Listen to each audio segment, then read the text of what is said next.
The refugee crisis continues to dominate the headlines, and Germany is one of Europe's most affected countries.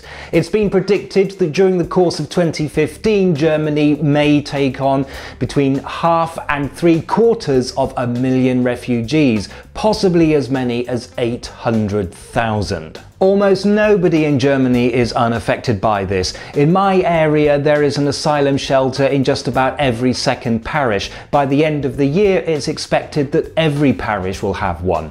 These range in size from enormous emergency intake centres to smaller houses with just a couple of families in each. Not everybody is happy with this, of course. There have been some protests and even a few attacks, some of them unfortunately quite violent.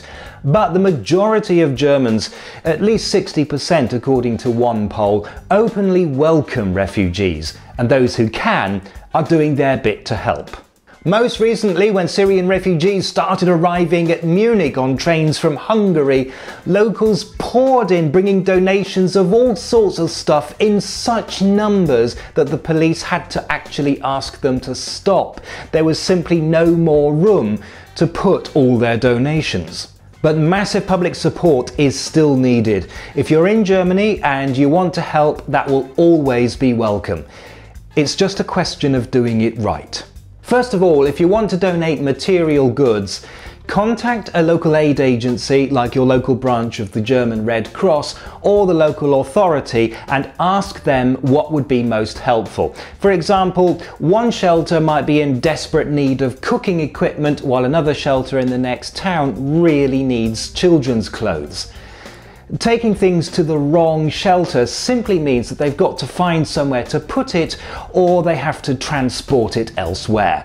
Some of this information may be available on the websites of local aid agencies, but not always, because occasionally they've found that this can backfire. One of our local district administrators put it this way: they might put on their website that they need one pair of men's size 47 shoes, but if in response they get 20 pairs, that doesn't help anybody at all. So please call or mail and ask. You can, of course, always donate money. There are plenty of things that these shelters need that most people can't simply donate. Medical care is an excellent example. Time is also an excellent thing to donate. Volunteers are always needed for things like cooking, language lessons, or helping people through the bureaucratic process.